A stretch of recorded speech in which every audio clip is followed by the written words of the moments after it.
some sense of it all, but I can see it makes no sense at all. Is it cool to go to sleep on the floor? 'Cause I don't think that I can take anymore.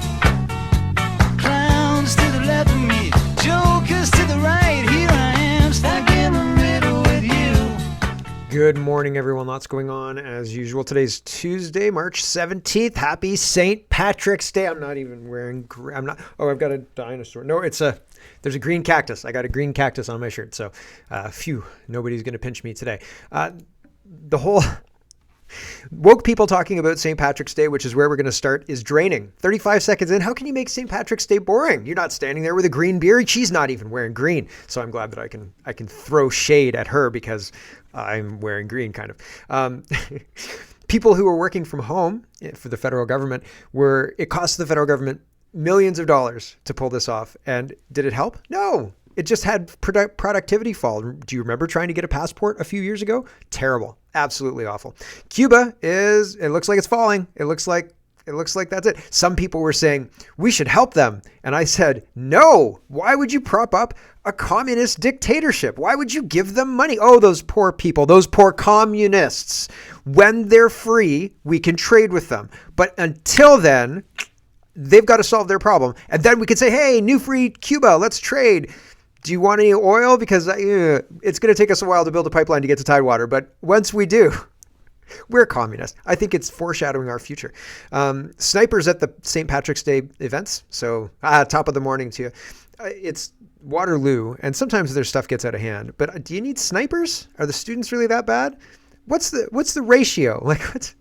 I remember being in Waterloo for St. Patrick's Day in 2004 or something like that. And we were right on Herb Street, which is one of the big streets although I don't think they were doing street parties on Herb Street, but we were right on Herb Street. I've been to street parties on Herb Street. It's a busy road, but it's one of those things where I don't think you needed snipers. So, I mean, the demographic shift is a concerning thing. In 20 years, now we need snipers? Whew. What's another 20 years going to bring? Switzerland defends our north. Carney went to Norway and is excited about that. And I have the same question. If something happens, the U.S. one is defending our border, our north now. It's now become the North American North or something like that, not the Canadian North. And two, Switzerland. Hey, Switzerland, we've got stuff happening, and we don't have sleeping bags for our military. So could you help us out? Oh yeah, we'll be there real soon. We're just gonna get the ships ready, and we'll start sailing there. We'll be there a couple of weeks. We'll be there in a day and a half, 2 days. How long does it take to see? I don't even know. So it's one of those things that I'm very skeptical of all these virtue signaling deals that Carney's making because it's all bullshit. C-22 is an attack on privacy, and we've got it more fleshed out a little bit today as well. So lots to get to. Let's get to it. First, St. Patrick's Day. Woke people talking about St. Patrick's Day. Awful. Here's the president. This was supposed to be Conor McGregor. This was supposed to be that guy, right? He was supposed to be the MMA fighter, president of Ireland, who was going to restore Ireland to its former glory and get the snakes out and stuff. But that didn't happen. And this person, 13% of the vote, spoiled their ballot. Lowest turnout in Irish history. They all knew it was a rigged system. And yet this is the president of Ireland, and she's got all that power, right? So Kirk says in 63 seconds, Ireland's new president and her first St. Patrick's Day message, she sends out a message to humiliate Ireland with woke nonsense. In 63 seconds, she calls St. Patrick 4 times, in turn ignoring Ireland's Catholic historical traditions, refuses to wear green, opting for black instead like a funeral, and espouses a historically inaccurate version of events comparing St. Patrick to a migrant, he was a slave, to create a modern-day socialist propaganda speech. Disgraceful. So this is where we're at. I'm sorry. I don't mean to ruin your St. Patrick's Day. Go grab a beer. Day drinking is okay on St. Patrick's Day, according to lots of people. And this is just woke nonsense. That's why I'm showing it to you. I don't believe in anything she's saying. I'm saying, look how crazy these people are. It's like we're at a zoo. Here we go. The story of Patrick's life serves as a reminder of the resilience and courage of migrants, the invaluable contributions that they have made and continue to make to the countries they now call home, sometimes even in the face of great adversity. Patrick's story speaks not only to the Ireland of the 5th century, but to the millions still subjected to trafficking, forced labour and displacement today. As we recall the life of That's just 30 seconds. I was like, we've got to be at a minute. And when she said the millions, in my head, I was like, and millions of fans, right? Because for The Rock. I don't know why. I haven't watched WWE in forever.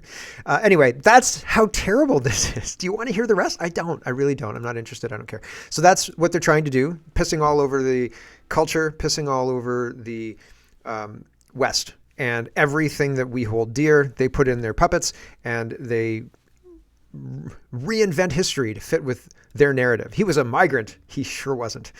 Alex Jones says Ireland's new communist president declares war on the very existence of Ireland during her first St. Patrick's Day message. Remember, colleagues UK-wide are now saying that the English, Scottish, and Irish people never existed. Colleges. Educational TV programs show Vikings as Africans, while white culture is being deliberately erased by replacement migration, and the history that proves we ever existed is being destroyed.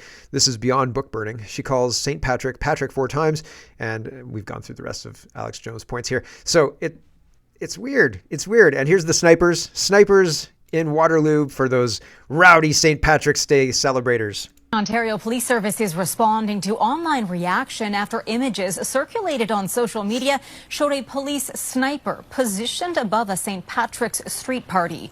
Waterloo Regional Police confirmed a sniper was watching over the annual unsanctioned gathering near Wilfrid Laurier University over the weekend. Police say the deployment of tactical officers was part of a broad safety plan that considered the possibility of mass casualty events, adding the practice is common for large gatherings. Ontario Police Service is responding to online reaction after... Sorry, my mouse was disappeared there. So, snipers. It's just what we do. Weird. So Donald Trump, some people think Donald Trump has set a trap for NATO. Like, what's the use of NATO if we're just going to do this anyway? And NATO's said of the Strait of Hormuz, not our problem. You did this. NATO's not involved in this. So, you're bad, you lie in it type deal. Here is Trump. And yesterday I said maybe Trump got. And by that, I mean, maybe Trump got convinced that this was a virtuous thing to do. Maybe he got. And the other point is maybe this is part and parcel of cutting off the head of rogue states that are controlled by the deep state. But I don't know. It sounds in this clip like, to an extent, he got. Here we go. Can we wrap this war up this week? Yeah, sure. Yeah. Oh, yeah. I don't think so, but it will be soon. Won't be long. And we're going to have a much safer world when it's wrapped up. It'll be wrapped up soon. We're going to have a much safer world. I had an obligation to do this. I didn't want to, I call it an excursion. I didn't want to make this journey. We had the highest stock market in history. We had low gas prices. Everything was good. And I know exactly, I know what, you're going to do it. People are going to raise the price of oil, and that's good. But I know that. But that's a very small thing compared to allowing them to have. You want to see a stock market go down?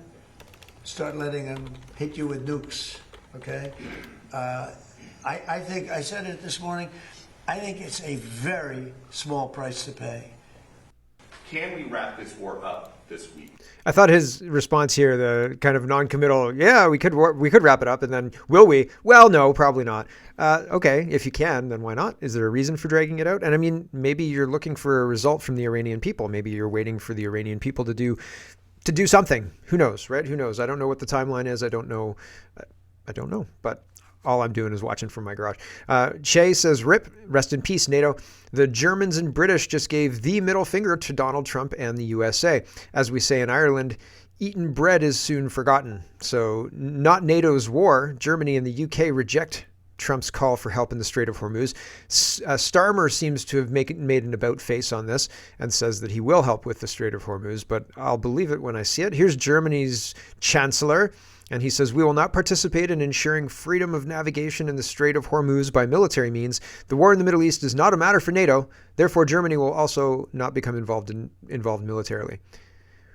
Oh, okay. That's not a NATO. Okay. Why isn't it a NATO thing? Doesn't NATO buy a crap ton of oil through the Strait of Hormuz? And isn't Iran a rogue state, whether it's deep state controlled or not? Isn't it a rogue state that's threatening a bunch of people and has attacked a bunch of people in the last little while? Not a NATO issue. Yes, we're watching the Middle East with concern, but we don't see anything that, requires our intervention. They're bombing places with drones. like civilians with drones. This is a state. Nothing to do with NATO? Are you kidding? Canada too. Bill Blair on Trump's request for warships in Hormuz. To the best of my knowledge, he says Canada has not yet made any commitments to send any of our naval assets into the region, as the Prime Minister has been so clear we are not participating in that conflict. And Dan says, I'm just asking the question nobody else will.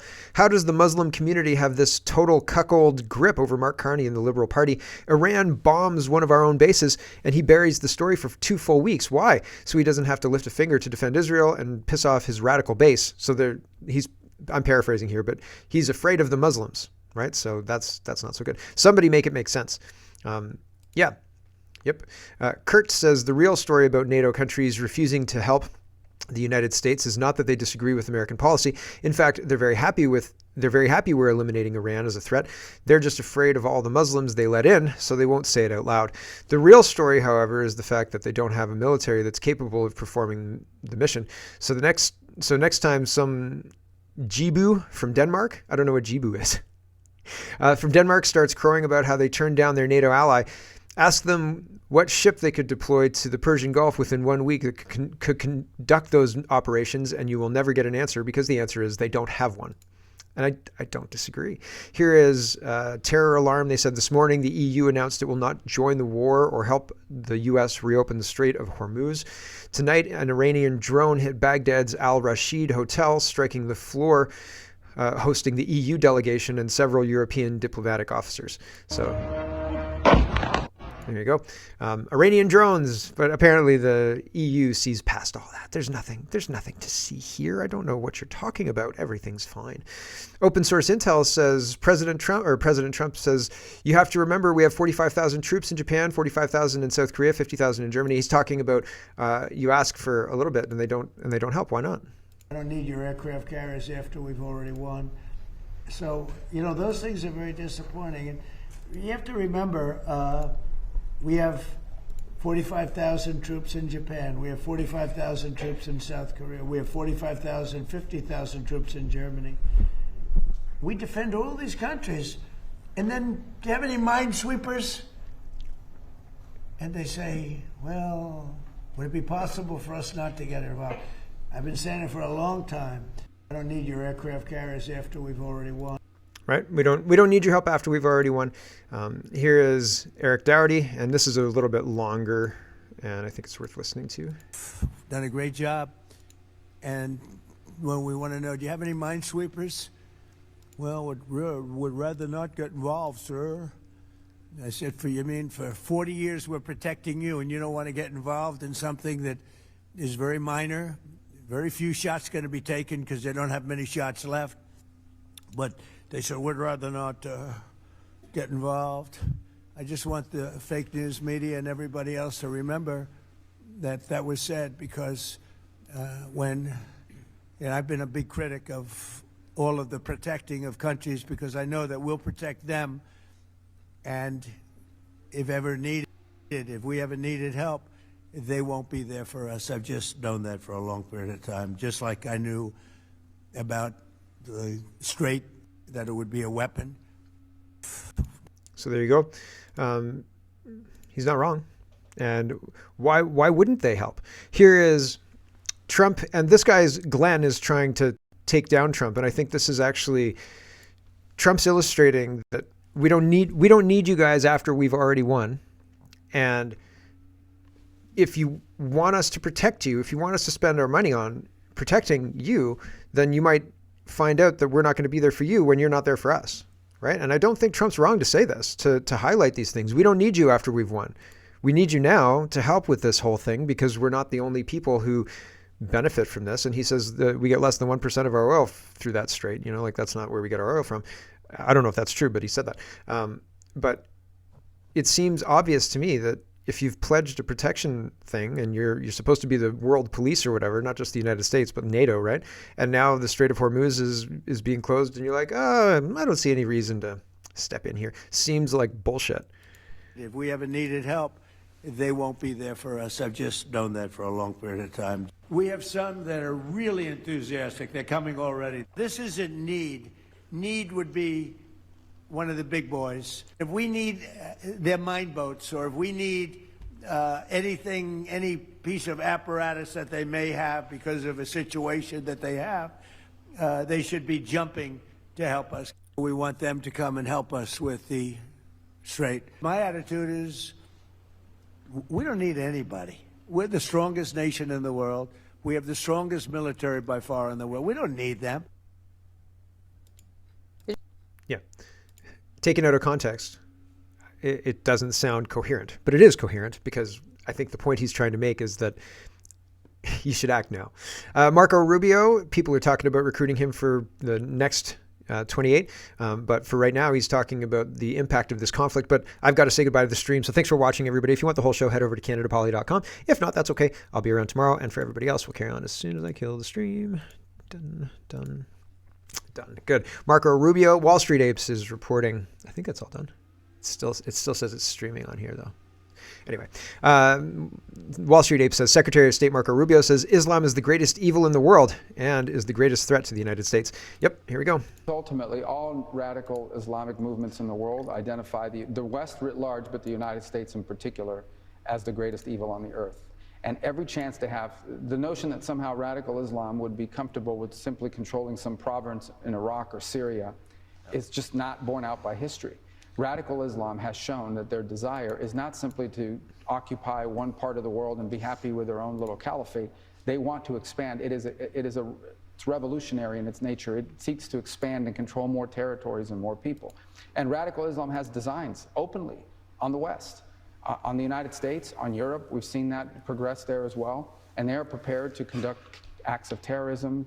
In the case of Iran, nation-state actions, assassinations, murders, you name it, whatever it takes for them to gain their influence and ultimately their domination of different cultures and societies. That's a clear and imminent threat to the world and to the broader West, but especially to the United States, who they identify as the chief source of evil on the planet.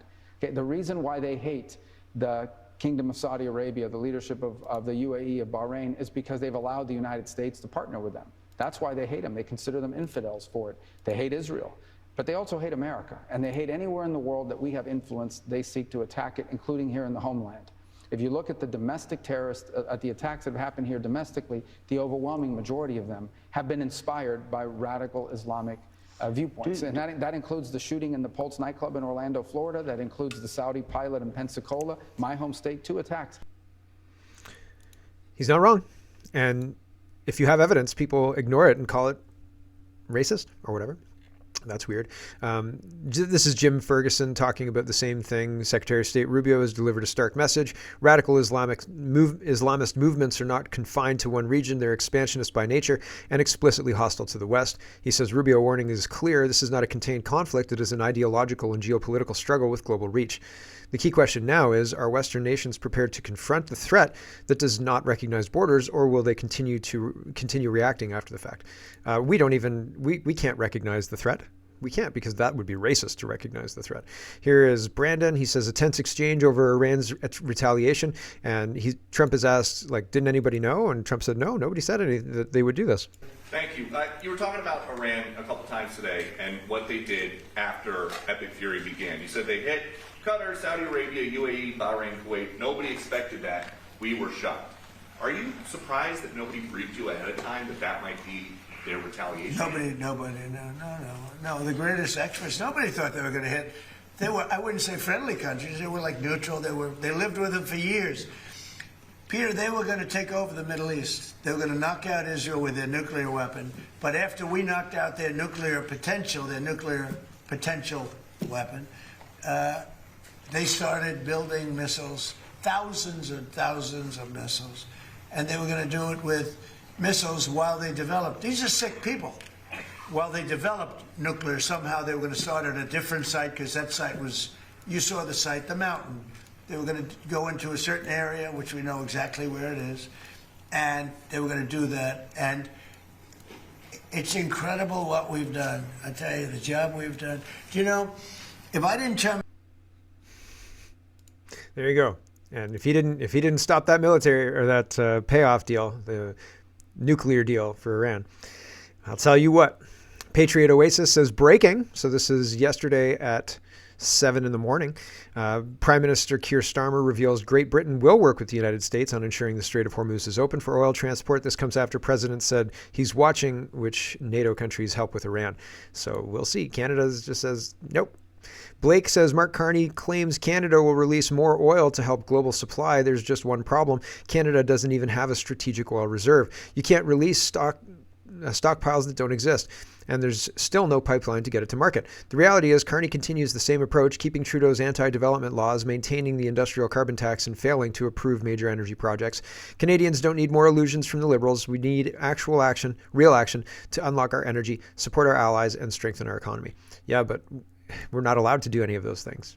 Right? Here is Australia. Australia fuel prices are exploding. 3 weeks ago, they required lower sulfur emissions standards for fuel, increasing the cost. And Canada is also increasing prices with its own fuel standards.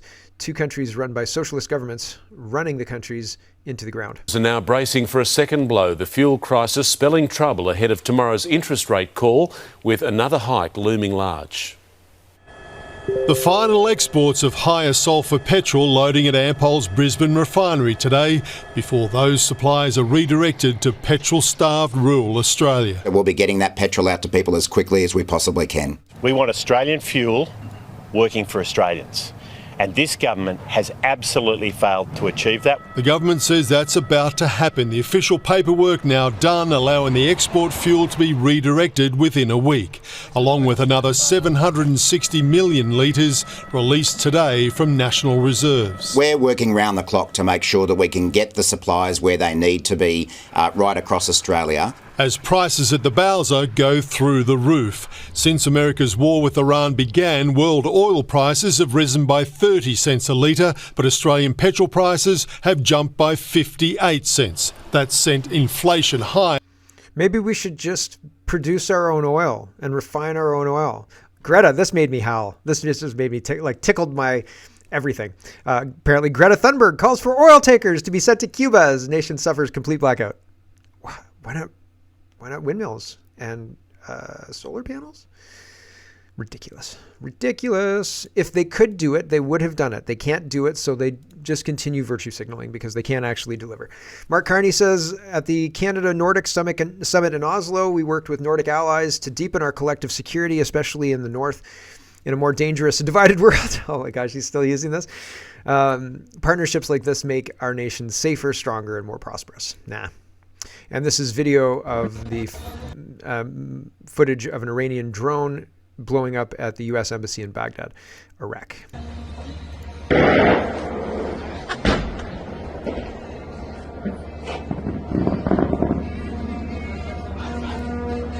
I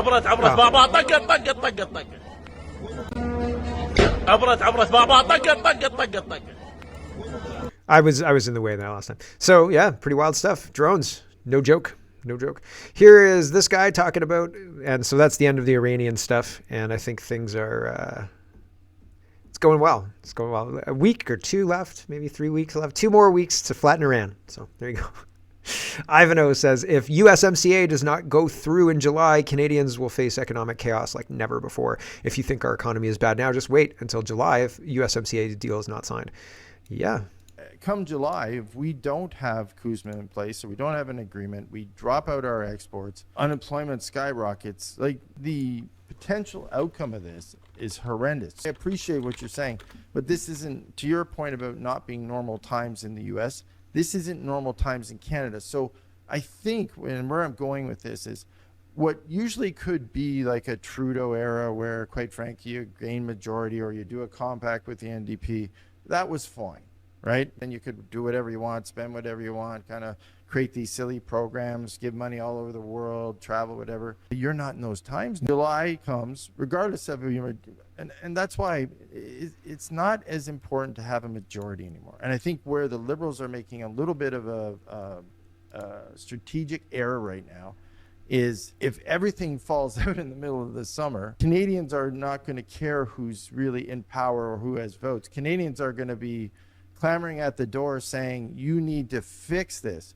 You know, you can't let gas go up because we're an oil and gas rich country. Yeah,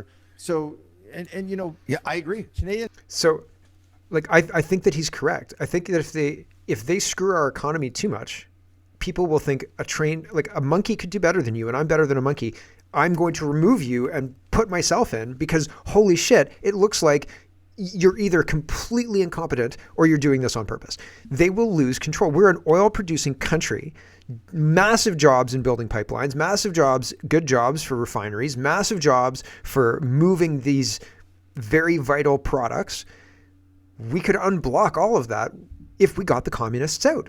It's that simple. But if they have to thread this needle of not having a catastrophic event that drops the bottom out of the economy. And that's what, if the USMCA isn't renewed in July, then it would drop the bottom out of the economy and people would not tolerate inaction on that, right? It would not tolerate, probably, I hope, Mark Carney going to Oslo for a weekend while not negotiating trade with Donald Trump. You understand? And so I don't think he's wrong. And if the communists want to retain power, there's no way they can ignore that because people will, if they don't have jobs, if they don't have anything else to do, they will protest and maybe they'll get thrown in jail or trampled by horses because it's happened before. Table Salt is reporting this. Japan, a massive importer of energy, has just signed a $56 billion deal, making the USA their main source of energy purchases. Whoops. We should have built a pipeline and made it easy for people to sign up for our oil monthly subscription, right? Like, would you like oil this month or would you like it to come every month? Every month? Okay, great. This is your 10% discount, right? Like, pay by the year. We don't have any kind of infrastructure for selling our oil that is efficient, and because we can't get it to Tidewater. We can't supply ourselves, for crying out loud. What's the price of gas in Alberta? Is it over $1 a liter? Why? What is the possible rationale for that? That's insane. It should be 50 cents a liter. It should be 30 cents a liter, for crying out loud. It's right there. We're bringing it into the country right there. There's no reason for it to be expensive. Oh, we've got to, send it to the United States to refine it. Okay, let's solve that problem right now. Build the refinery ASAP. And Noel was saying there's refineries, and somebody else who's out in Alberta was saying there's refineries. But let's build a really big refinery. Let's do something that could serve everybody, right? And let's fix this problem and drive the price of oil down. And sure, you've got to spend money to invest in this, and people will hand wring over that. But you got to do something. This is insane. What we're doing is crazy. It's absolutely crazy. It's like seeing somebody run a race, a full marathon, hopping on one foot when they have a perfectly good foot that they're just holding up because they're being crazy. That's what we're doing for no good reason at all. Holly Doan says Canada's economy is so poor. How poor is it? It represents a human rights crisis. Oh no, it's a human rights crisis. Homelessness, it's a human rights crisis. You have a right to a home. Okay, so why are we importing all of these people and then giving them homes for free and then telling people to live in tents? A human right for a home? A human right for a good economy? No, it's just self-preservation for the politicians, because if they screw up the economy too badly, they'll get chased with pitchforks and things like that. People get upset, right? And they yell at them and they call them mean names. Cam Guthrie's not running for re-election anymore, thank goodness. I feared it's going to be worse. It's going to be somebody worse because they're all terrible. I should run, and my whole platform would be, I'm getting rid of the 40 kilometer an hour signs. All of the 40 kilometer an hour signs gone. 30 kilometer an hour signs gone. They're all gone. School zones, watch out, kids. People drive on those roads and you better look both ways, okay? I don't want dead kids, but I don't want crazy people driving 20 in a 50 and thinking they're somehow virtuous. It's insane. And then when you try and pass them, they speed up. That's my whole platform now. Forget anything else. Get rid of the speed limits because it's insane. We'll have our very own Autobahn on the Hanlon in Guelph. We'll get rid of the lights. We'll just put bags over the lights and we'll block off the crossroads. And that's it. You can get on the Hanlon in 3 places, and that's it. It's a highway now, folks. Welcome to Mark's Guelph. We're fixing problems here. Food professor says, feel poorer at the grocery store? Here's why. Yeah. Because of terrible liberal policies for the last decade. Since 2020, he doesn't even go back to 2015. Since 2020, holy cow. When in 2020, I was saying, man, food's real cheap. And Greg was like, are you crazy? I was like, listen, man, you go to the grocery store, there's still a crap ton of bread, and bread is not $250. So it's pretty cheap, for real. And yeah, man, food prices up 30% since 2020, wages up only 20%. That shaded gap, that's the lost purchasing power. Canadians aren't imagining it. Oh, I know I'm not imagining it. I've got layaway started for Easter. Okay. Lori says Carney Liberals substantially worsening federal finances, according to a study. I'm shocked. Combined deficits from 2025 to 2026 to 2029-30 will total $321 billion, more than double the $154 billion projected by Trudeau. So yeah, better the devil you know sometimes, but they're all devils, that's for sure. Holly Doan says Prime Minister Carney will spend $252 million this year on the Privy Council office, more than his predecessor, new records show. Carney had promised to work relentlessly to cut waste, and he failed. On purpose, probably. Assigning federal employees to work from home cost the equivalent of $4.3 million a year. Expenses included providing staff with laptops, office chairs, printer supplies, and other equipment. Unfortunate, but true. Scary stuff. Table Salt again says Canadian exports of automobiles are down 55%, and now Canadians are buying a record low number of cars. The Canadian auto manufacturing industry is gone, guys. This is extinction level. Yep. And Melanie Joly is talking about how we're going to build great cars, world cars, and we're building Chinese EVs that blow up. Holy smoke. Caliber says Treasury Board main estimates and departmental plans are out. Coles notes as the public safety is budgeting another $145 million to the ASFCP, bringing the projected cost to $1 billion by the end of fiscal year 26, meaning the ASFCP will cost 50% what the long gun range did in 50% of the time. So they're throwing money away at this gun ban thing, and the budget has now exceeded $1 billion. And like, we're the suckers who keep paying for this garbage. How long? The gap is between what's happening in Canada now and what's happening in Cuba right now. That's the gap. That's how bad it has to get before people rise up. And even then the government says, hold on, we're talking to the United States. Don't get mad at us. We're talking to the United States. Whoa, whoa, whoa. They're trying to maintain control. And what should happen is those people should be deposed, and the people in Cuba should do what they think is right to get rid of those people, because it's not my job and it's not my call. They do what they think is right with those treasonous traitors. Whatever they do, fine. And then we can trade with a free Cuba. But I don't want to prop up a Cuban communist society. No thanks. Because if you prop them up, then the regime stays in power, because people have toilets and you know, they can get by. Ish. Dave Agar says soaring oil prices could give Canada the leverage it needs with Trump in upcoming USMCA talks. Nope, because we're stupid and we don't know even how to use leverage, even if we had it. Experts say the surge in oil prices is a reminder to Trump's White House of the reliable crude source next door. Bullshit. And I don't take anybody like this seriously. This is not an accurate read of the situation at all. Maybe if Biden was in office, maybe, but if Biden was in office, then the trade wouldn't be threatened. And maybe it should be threatened. Maybe we are bad actors acting in bad faith. And we should be smacked around because we're stupid. Andrew Coyne, who's an idiot and propagandist, I'm just trying to show you what they're saying, says Ross Lindell Fraser's article, industrial carbon pricing is not the reason for that our groceries are more expensive. Oh yeah?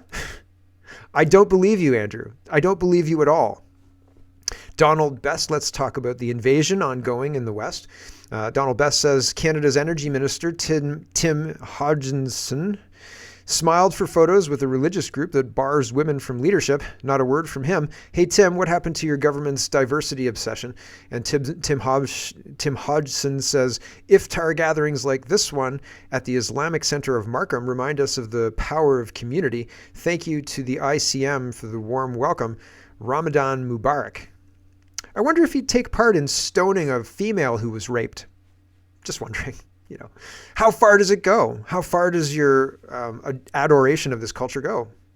Kian says, Holy Mother, this is real. We checked. Calgary Middle School bans food in cafeteria for Ramadan. My kids wouldn't go to that school anymore. That'd be that. Done. Thank you very much for showing me who you are, and I'm pulling my kid now. See you later. Why? Why send them into that nightmare? Oh my gosh. I'd rather keep them home. Thank you very much. We'll become Hutterites.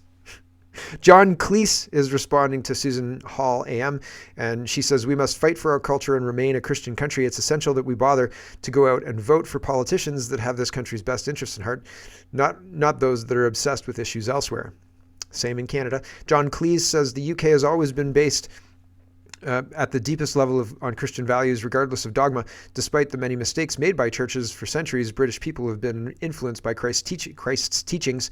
If these values are replaced by Islamic ones, this will not be Britain anymore. Too late? Have you met King Charles? Maxime Bernier says international students should not be working at all. No work permits for them. If you cannot afford to study here, go back to your country of origin. Otherwise, you will be deported. Good. At least some people are saying it. Here is free speech, and this is massive as well. Like these are all big stories. Canada's getting the old gang of censors back together, and the censor that they've propped up for a while with the anti-hate group is Bernie Farber, and we talked about him yesterday. Carla says, free speech is the hill that I die on. Lose that and you lose all of your other rights. My biggest fear about a liberal majority is they will push through all of their dystopian 1984 censorship bills. Yeah, that's what they're going to do. Like, there's no doubt in my mind that that's what they're going to do. 100%. Justice Center for Constitutional Freedom says through Bill C-22, the federal government tells electronic service providers, we're coming for Canadians' internet data. You're going to make it easy for us. And mum's the word. And Bill C-22, introduced in Parliament on March 12, would enact the Supporting Authorized Access to Information Act. This legislation will establish significant federal government control over internet platforms like Google or X, over telecommunications and internet providers like TELUS or Rogers, and over anyone else providing an electronic service in Canada. That's a long list indeed. If C-22 passes, the federal government will be empowered to order electronic service providers to develop capacity for extracting and organizing information for government or law enforcement review, to install devices that allow government and law enforcement to access information and to retain metadata for up to a year. In addition, the government can order electronic service providers to keep requests for informational consent or information secret. So they don't even have to tell you that the government's looking at your stuff. The legislation is about compelling electronic service providers to surrender Canadians' information to the federal government. The federal government is not coming for Canadians' internet search histories or social media activities yet. Information later, infrastructure now. And that's precisely what Bill C-22 is, legislative and regulatory infrastructure designed to facilitate a vast flow of information from electronic service providers to government and law enforcement. Tell your MP that surveillance of law-abiding citizens will not be tolerated in Canada. Your MP doesn't give a shit. They don't work for you. Calling them will put you on a list. It will not make them vote against this. They are going to vote down party lines, and pushback doesn't seem to matter, honestly. And to a degree it does, right? Like, they backed off on the masks. They lost on COVID. I think that's what's going to be required. Just saying, no, I'm not going to do this. You can't make me. Dan Dix says, Bill C-22, the surveillance state upgrade I've been warning about. Bill C-22 is paving the way for unprecedented warrantless tracking of your location, metadata, and digital life. Billed as a tool for safety, it's a massive privacy invasion where telecoms must enable always-on real-time phone location tracking. Police can access it instantly with a warrant or grab your name, location pings, and metadata on just reasonable suspicion with no judge required. In this video, Dan Dix of Press for Truth explains how this builds a new layer of silent control in Canada, which is being turned into an Orwellian state. All of that's accurate. I think that's correct, yes. Donald says the ideologically driven traders at CSIS Canada have now banned comments on their Islamophobia post. That's the existing 4,300 comments from good Canadians are well worth your time. Hey, CSIS, read the room. And so they've closed comments, and they're not interested in hearing anymore from what Canadians think, because what Canadians think is, arrest me, you effing cowards. That's what they think. So, yeah, CSIS has nothing to do with me because they invalidate themselves by their actions. Ryan O'Connor says two-tiered policing in Toronto after the Al-Quds Day rally, a holiday which the Iranian regime and the IRGC created.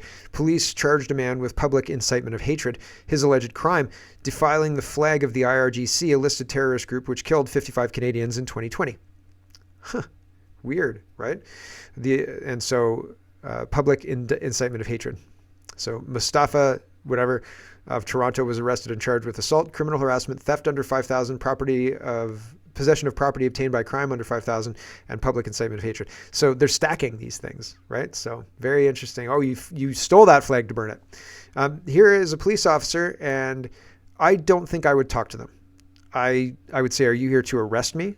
And if they said no, I would say, then call my lawyer. See you later. Because I'm not interested. Thank you. So you've made some online posts to the Prime Minister of Canada.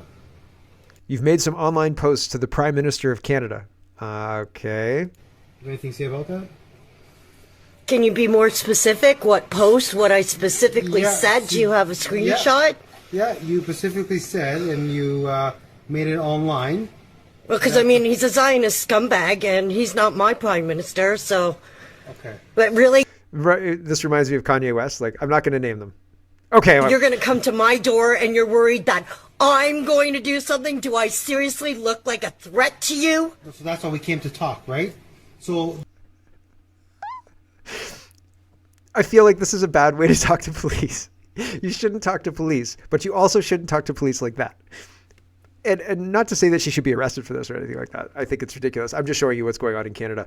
But I would want the information before I started saying I wouldn't say any of these things. These things give the police all sorts of extra leverage, right? They could say to the judge, this is what they said, this is what they said. And the judge is going to say, oh, that's so bad. And meanwhile, they let out violent criminals who shoot up birthday parties, right? Like, whew, this is where we are. This is where we are. Here's Wiretap Media. Barbara Perry peddles junk science, blaming the surge in hate crimes on, quote, white supremacy via flimsy correlations while ignoring the real culprit, imported geopolitical tension flooding in through unchecked immigration. They're trying to say that anybody who points out the country is being invaded is a white supremacist. And, well, that's not true. And so why Japan full of Japanese and China's full of Chinese and Australia is a melting pot of, everybody and anybody who wants to just show up there, and Canada's the same and the United States is the same. Why is that? Why is that? Because that doesn't seem right. That seems like white supremacy was dreamed up and then vilified in Hollywood movies in order to make it seem like we, as white people, as a collective group, but also as, there's Nordic countries, Sweden, Switzerland, all sorts of these other things, don't deserve that. That's not accurate. You don't get that. You are not indigenous to here. That's First Nations. You are just a colonialist. You don't count. So they're dehumanizing white people and saying the white supremacy thing is the reason for the hate crime. But that's not true, as Marco Rubio described earlier, because the hate crime is done, or crimes, never mind hate crimes, crimes are done by a lot of the Islamic people who are invading and being brought here in order to replace the population of white people. I wish it weren't so, but it sure looks to be so. Here's Dan. He says, when will the CBC at issue panel discuss this? National Post is reporting the former CBC host blowing the lid off its bias and dysfunction. Full comment podcast. And so, yeah, that's interesting, but they're not. The weird thing is CBC's never going to run the story on themselves. They're not going to write an article about how terrible they are. Here's the list CBC didn't want to publish. Right? Like, okay, it's not going to happen, man. So our Pravda, our government propaganda, is locked down. CTV News in Winnipeg is reporting Israel is seeking a significant change in how Canada tackles anti-Semitism. So we should probably tell Israel to F off, right? Great. I don't care. See you later. Like, what do you want me to say?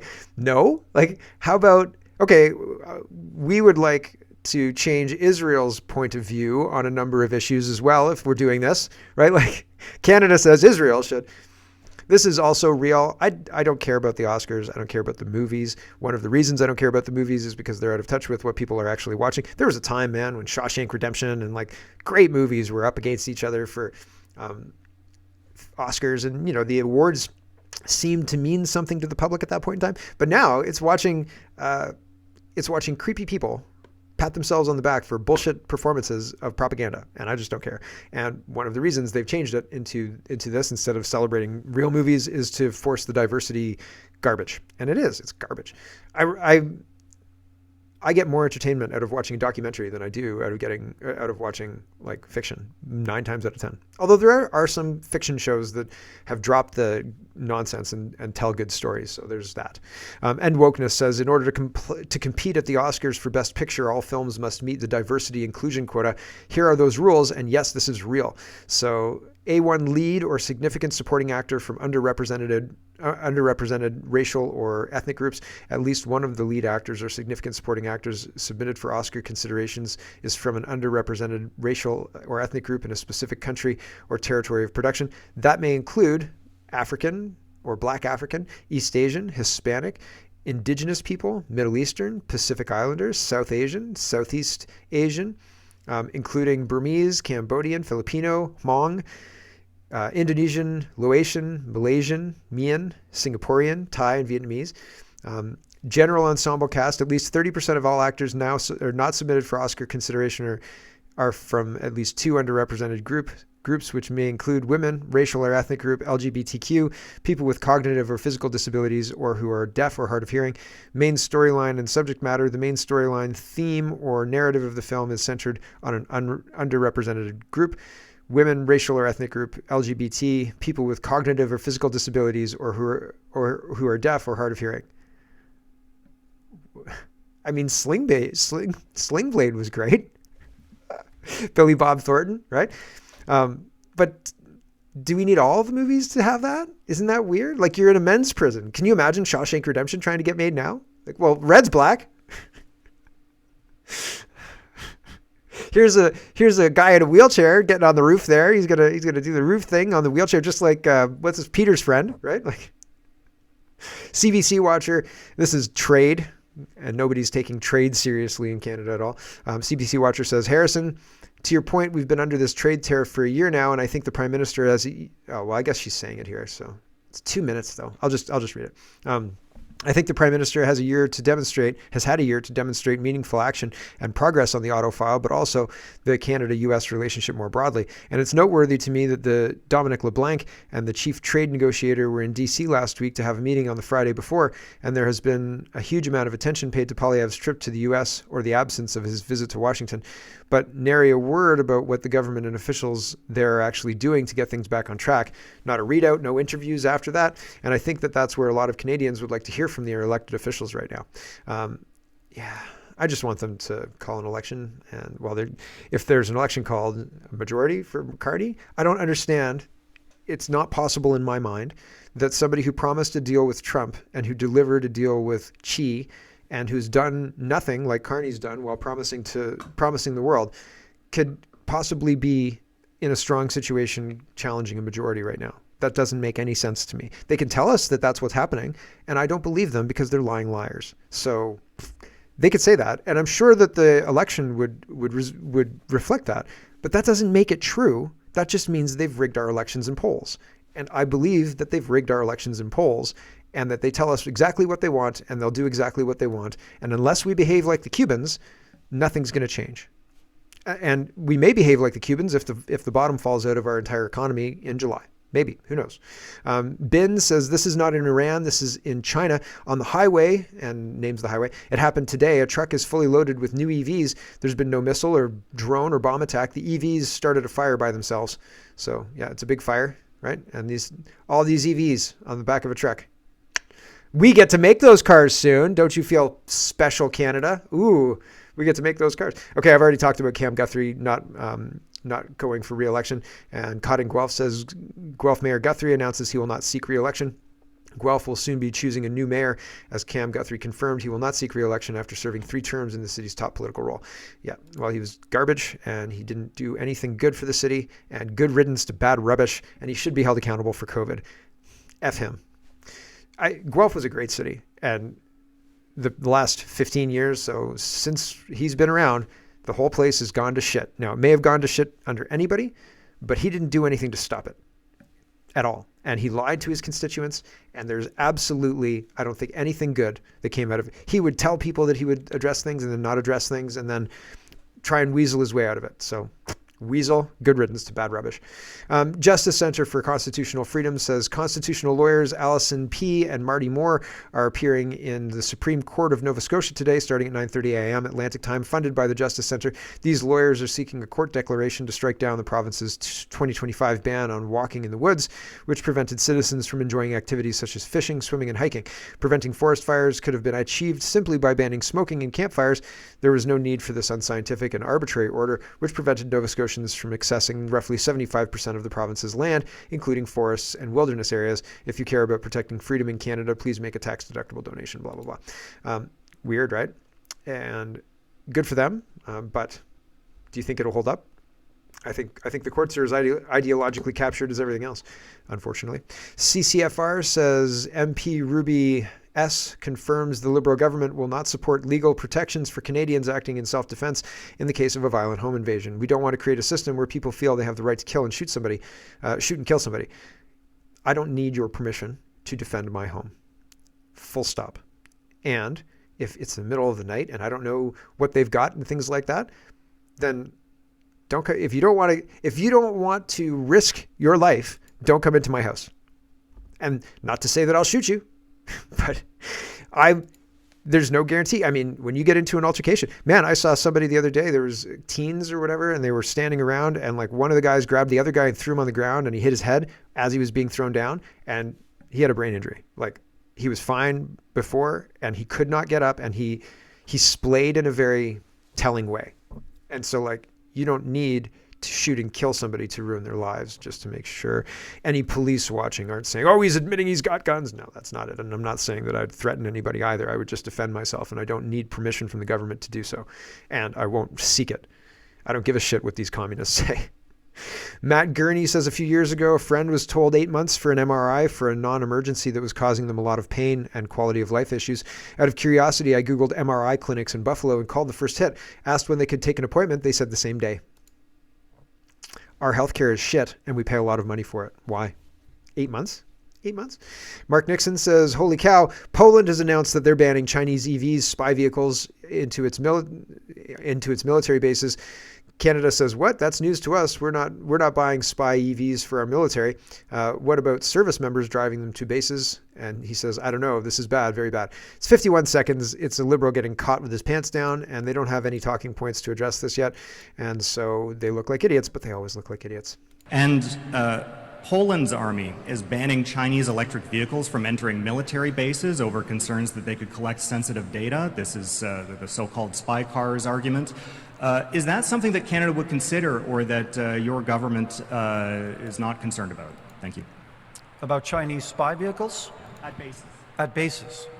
To my knowledge, I don't think we're purchasing vehicles from China right now that are operational at any one of our 33 bases, nor in our forward operating location in Latvia.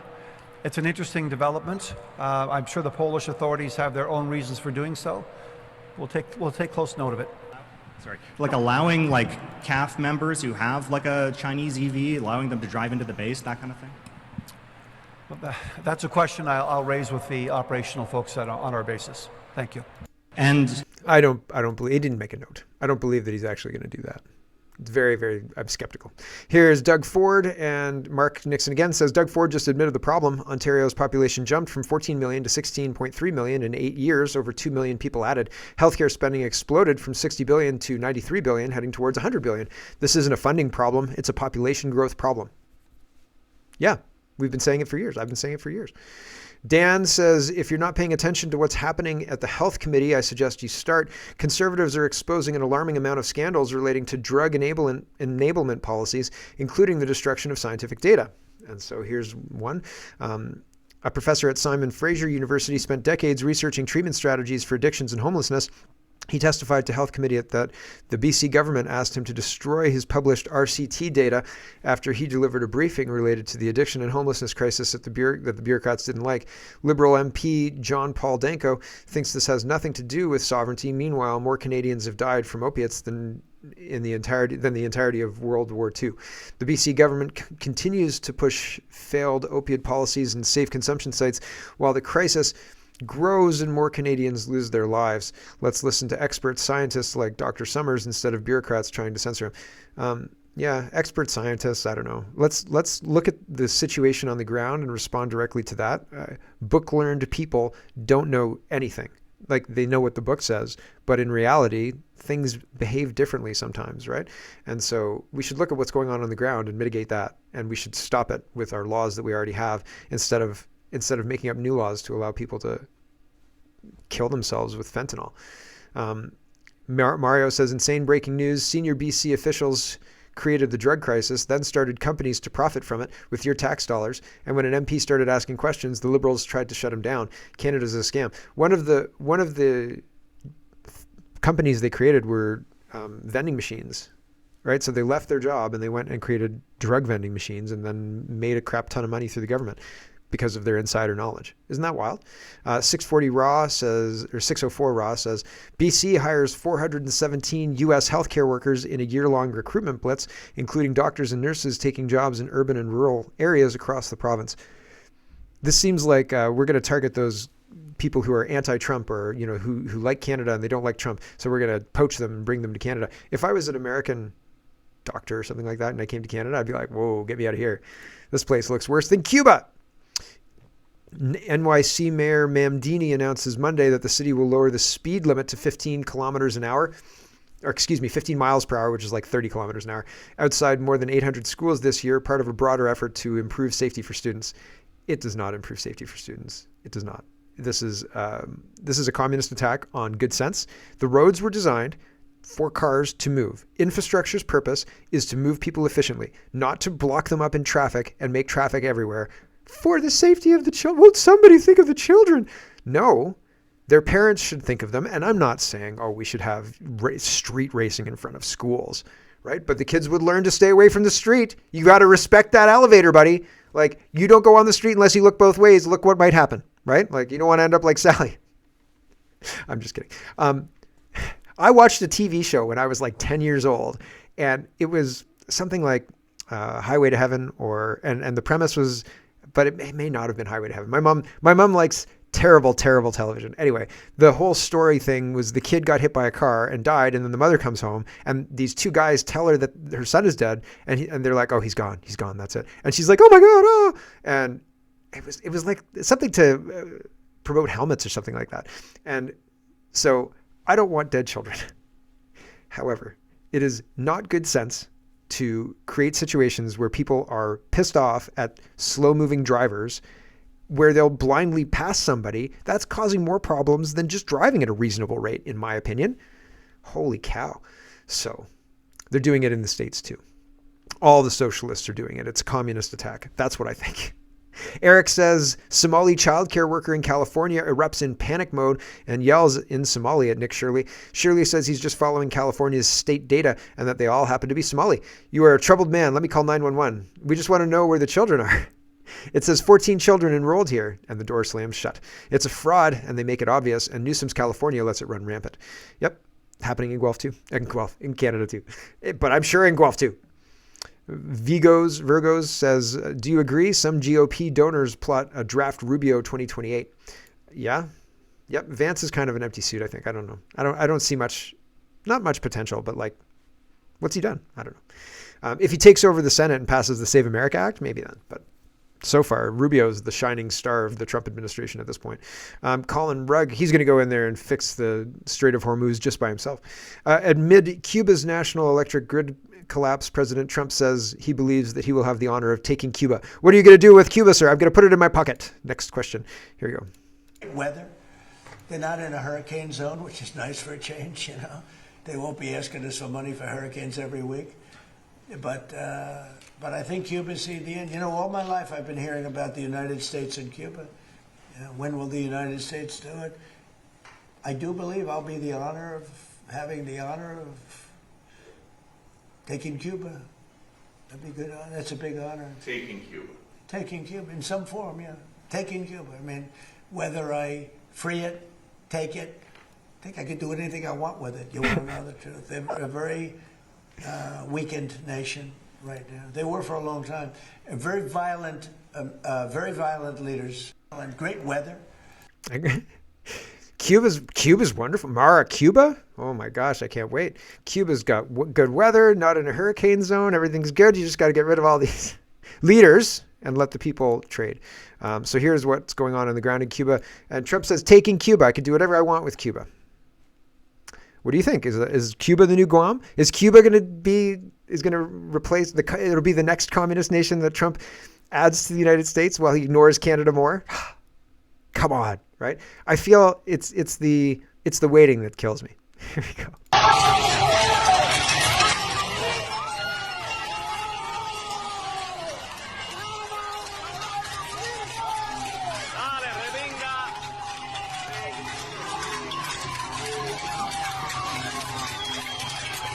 All wonder where that guy got the gas for the motorcycle, right? Like, so there's not much gas on the island as far as I understand it. Are they still booking all-inclusives? I heard people like a couple of weeks ago they were going to Cuba still. Are they still booking that, or is that done now? Like, total islands out of everything, no food, no gas, right? Enjoy the beach. We're not gonna rake the beach this morning, but just enjoy the beach. It's fine. Don't leave your room. Actually, never mind. Forget about the beach. Yeah, I don't know. I don't know what's gonna happen with Cuba. I feel like we're in a situation where it could go either way, but it does seem like it's collapsing. But again, I feel like it's the responsibility of the citizens to take out their leadership and to do what they feel is right with their leadership, and then come out as the free government of Cuba and do what you're going to do, unless Trump wants to come in and put a governor in there, I guess. And that's enough out of me. Thanks for watching, everybody. Thanks for your support. Have a wonderful, wonderful day.